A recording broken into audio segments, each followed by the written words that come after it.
नमस्ते दोस्तों। EJ talks के पहले संस्करण के पहले एपिसोड में आपका स्वागत है। तो हम फिर से अपने जियोपॉलिटिक्स की सीरीज चालू कर रहे हैं और आज आप देखेंगे कि किस तरीके से ग्लोबल चेस बोर्ड जो कि अब फायर पर है इस समय और क्या हो रहा है दीन दुनिया में, राइट? क्योंकि हालात अच्छे नहीं है। सबसे पहले अपन इसराइल और ईरान और यूएस की जो सबसे बड़ा वॉर चल रहा है मिडिल ईस्ट में उसके ऊपर बात करेंगे। सबको पता है कि अभी रिसेंटली जो सीज फायर हुआ वो पूरी तरीके से ख़त्म हो गया है और उसके जस्ट बाद यूएस ने ईरान पर सबसे बड़ा हमला कर दिया और आज जॉर्डन और कुवैत के ऊपर ईरान ने अपना सबसे बड़ा और खतरनाक हमला किया है। मुझे तो ऐसा लग रहा है कि ये मिडिल ईस्ट की आग एक अब तूफान बनती जा रही है दिन पे दिन, और यही हाल रहा तो शायद ट्रम्प चाचा पागल हो जाएंगे बहुत जल्दी। ट्रम्प चाचा तो वैसे भी धमकी दे चुके हैं कि मैं देख लूंगा ईरान को, hell will be on them, बहुत बुरा होगा। इस तरीके की चीज़ें चल रही है, पर we know Trump is Trump, तो चीज़ें इस तरीके से चलेंगी।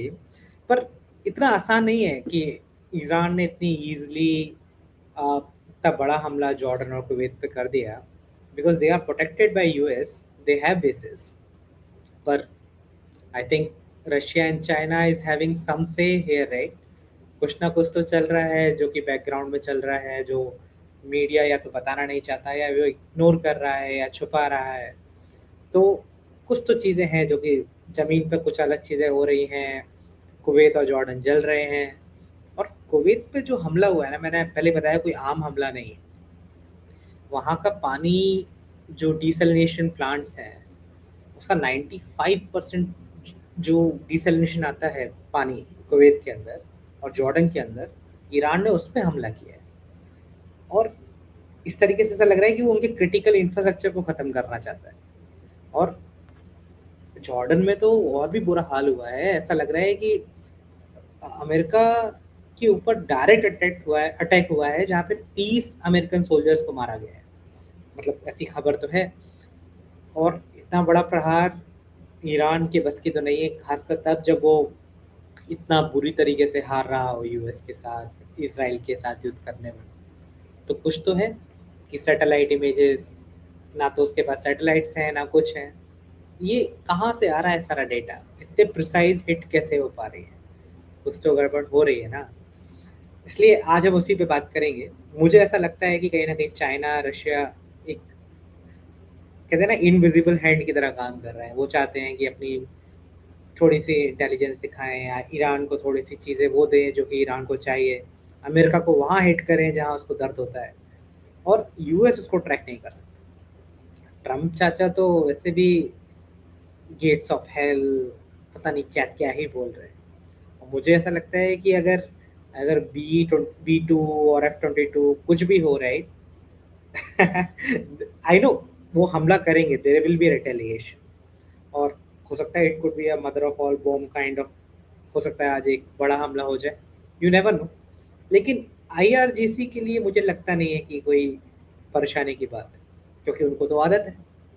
उनके लिए तो ये आखिरी रात हो तो भी चलेगा, पहली रात हो तो भी चलेगा, वो तो मरने के लिए ही जी रहे हैं। बाकी अब आते हैं अपन मोसाद के बारे में बात करते हैं ना। मोसाद भी एक बड़ा कोवर्ट ऑपरेशन कर रहा है। आईआरजीसी और हमारे जो जूनियर खमेनी हैं, मुजतबा खमेनी, इनने एक प्लॉट बनाया था कि कैसे भी बेंजामिन नेतन्याहू के लड़का जो है, जो कि मियामी में रहता है, उसको कैसे भी निपटा दिया जाए। अब उसके लिए मॉड्यूल सेट किए गए। मैक्सिकन कार्टेल से जो खबर आ रही है कि मैक्सिकन कार्टेल को इन्वॉल्व किया गया, और इनको कहीं ना कहीं कोशिश किया गया कि कैसे भी उसके लड़के को न्यूट्रलाइज कर दिया जाए। अब ये बात अभी पता तो चली है, लेकिन मुझे ऐसा लगता है कि कहीं ना कहीं ये चीज़ें एक बड़े लेवल पे प्ले आउट कर रही हैं। I hope he will be safe and sound, भगवान की कृपा से। पर चीज़ें फिर भी वैसी नहीं है, ऐसी चल रही है।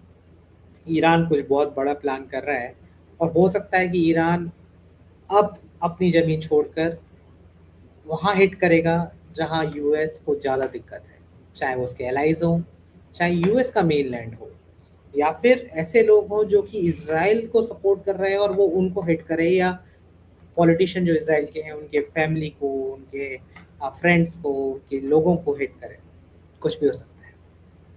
चीज़ें बहुत बहुत बहुत खराब जा रही हैं। अब हमारे पड़ोसी दुश्मन मुल्क की बात करते हैं, पाकिस्तान की। वी ऑल नो राइट कि पाकिस्तान एक बहुत उम्मा का ठेकेदार बन के घूमता रहता है।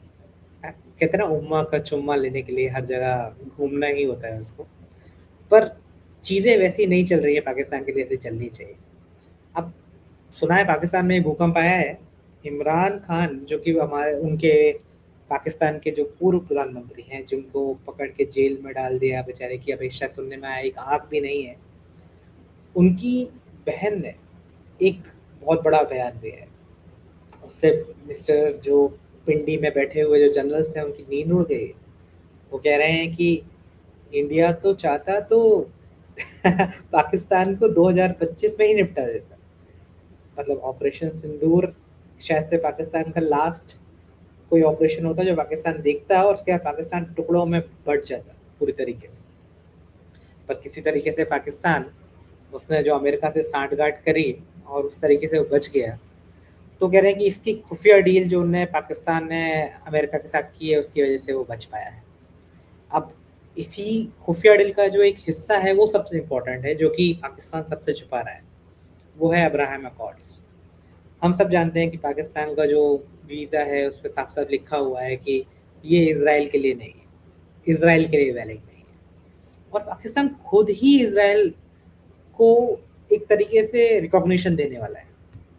ना तो केवल रिकॉग्निशन देने वाला है, बल्कि वो कोशिश करने वाला है कि कैसे भी उसका और इज़राइल का एक पार्टनरशिप हो जाए, पाकिस्तान अब्राहम अकॉर्ड का पार्ट बन जाए और पाकिस्तान जो कि एक्चुअल में उम्मा का ठेकेदार बन के घूमता है, वो पिछले दरवाजे से इज़राइल के आगे घुटने टेकने की बात कर रहा है। मतलब अब मुझे ऐसा लगता है कि आयरनी भी दम तोड़ देगी, जिस तरीके से पाकिस्तान अपने तरीके से काम कर रहा है। पर ग्लोबल पॉलिटिक्स किस तरीके से चल रही है। पर सबसे इम्पोर्टेंट हमारे लिए क्रूशियल बात ये है कि कुछ ऐसा है जो कि हमको समझना पड़ेगा। ईरान बहरीन पे हमला कर रहा है, ईरान कुवैत पे हमला कर रहा है, ईरान सऊदी को ठोक रहा है, ईरान यूएई को ठोक रहा है। बगल में पाकिस्तान है भैया, वहां तक क्यों नहीं जा रहे हो? कुछ तो रीजन होगा।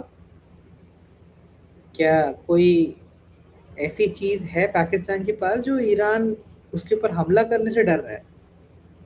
या फिर कोई ऐसा बेस है पाकिस्तान के अंदर ईरान का जो कि उनको लगता है कि वो कभी यूज कर सकते हैं, कोई न्यूक्लियर बेस टाइप का? मतलब कुछ तो है जो की वजह से, मतलब आप सोचो, उनके पास मिसाइल्स हैं जो कि 2400 किलोमीटर तक मार कर सकते हैं। वो 2400 किलोमीटर से वो मिडिल ईस्ट की हर कंट्री को बजा रहे हैं। आगे पीछे हर तरीके से खेल लगा के रखा हुआ है। और पाकिस्तान को नहीं फोड़ रहे। मतलब वो मीडिएटर नाम का है, सबको पता है, वो मीडिएटर है नहीं। यहाँ पर ईरान वाले सिर्फ यूएस वालों को उल्लू बना रहे हैं और पाकिस्तान वाले पैसा खा रहे हैं।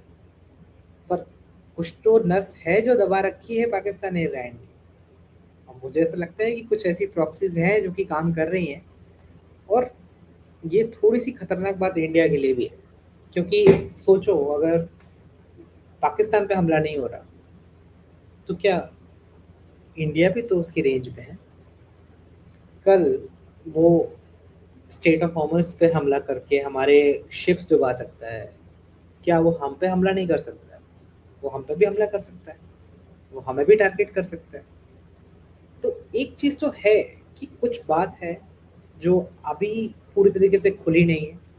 और मुझे ऐसा लगता है कि वो बहुत जल्द हमको पता चलेगा, जब ये चीज़ें एक बार कहते हैं ना, परत दर परत खुलना शुरू हो।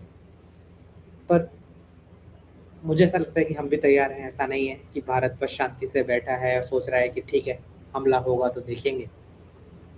हमला होगा, और अगर होता है हमला इस तरीके का कोई, तो हम भी भरपूर जवाब देंगे। हमारा एयर डिफेंस ने वैसे भी ऑपरेशन सिंदूर में पाकिस्तान को उनकी औकात दिखाई, और पाकिस्तानियों को अच्छे से पता है कि उनकी औकात कैसे दिखाई जाती है। पर this is something which is happening. Bharat की इंटरनल कंडीशन भी सबको पता है किस तरीके से चेंजेस हो रहे हैं। मैं उसके ऊपर बाद में बात करूँगा। मैं अभी इस पर्टिकुलर वीडियो को ज़्यादा बड़ा नहीं बनाना चाहता कि मैं इंडिया में जो प्रोटेस्ट हो रहे हैं सीजेपी के नाम पे, इंडिया में जो इंटरनल डीस्टेबलाइजेशन की कोशिश कर रहा है डीप स्टेट, किस तरह के एक्टर्स प्ले आउट कर रहे हैं, क्या-क्या हो रहा है, मिस्टर वांगचुक क्या कर रहे थे, क्या-क्या चीज़ें हैं, मतलब there are so many things to say. इसके ऊपर मैं एक अलग से पूरा डिटेल वीडियो बनाऊँगा। पर क्योंकि ये एक जियोपॉलिटिक्स का चैनल है, तो मैं कोशिश करूँगा कि मैं जियोपॉलिटिक्स तक ही सीमित रहूँ। और मुझे ऐसा लगता है कि